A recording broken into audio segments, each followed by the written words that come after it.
today I'm going to tell you about chia, and chia's like quite a recent discovery of mine, but I just really adore it. It's one of the most amazing foods ever.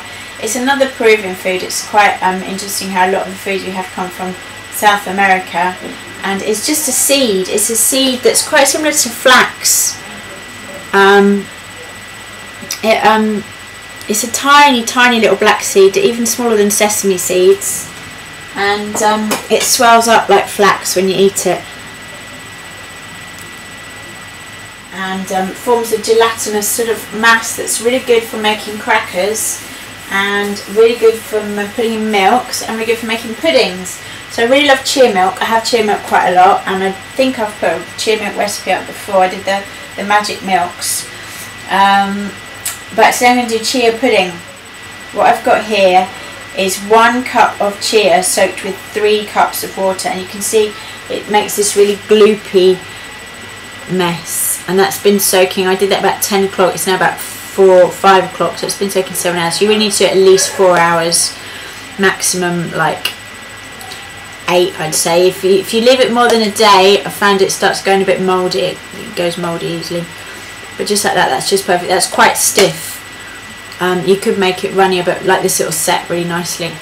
So that's 1 cup of chia and 3 cups of water. Chia is really good for energy. I kind of think it's a bit like cacao, but without the overstimulation that cacao can give. If you eat too much cacao, it's a bit, buzzy. But if you eat too much chia, it's really hard to eat too much chia, because if you see, this is a whole cup, and it makes such a huge amount that it's actually really hard to overeat on chia. You couldn't sit and eat a whole cup of chia like that. It'd just be too much. So it's hard to overeat chia, but it gives you that same kind of energy, that same kind of quality of energy, and just feeling uplifted. It's another sort of happy food. It's a really good source of essential fatty acids and a really good source of energy. The Mayans used to march on it. They used to take it when they were marching to war.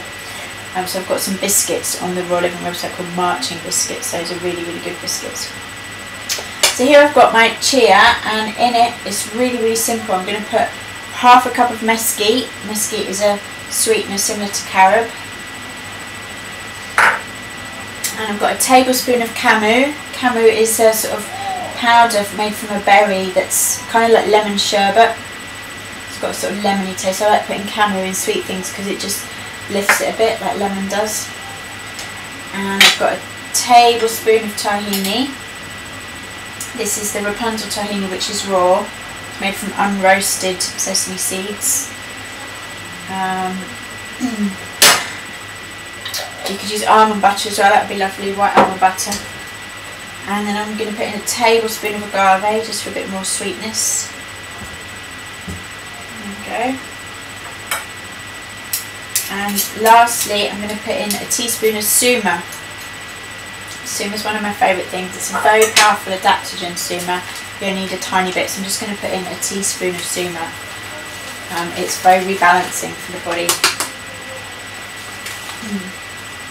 So there we go, there's a nice teaspoon of suma. And just give that all a good mix. So here you go, there it is, it's lovely and thick. See that, lovely and thick, really gorgeous.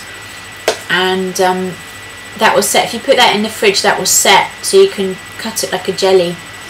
I think my boys want to eat it straight away, so I'm not going to have time to set it.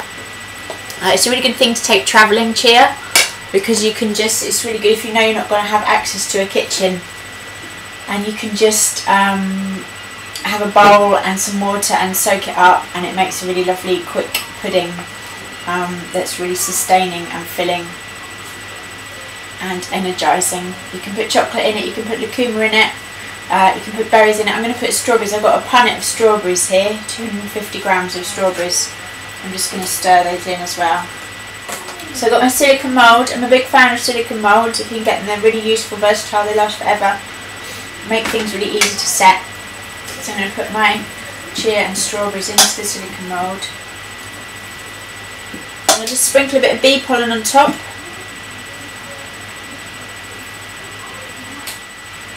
And there we go, here's my chia mousse. Gorgeous. Alright, thank you very much. Thank you very much for sharing my chia with me, and I'll do another recipe again soon. Okay, have fun. Bye.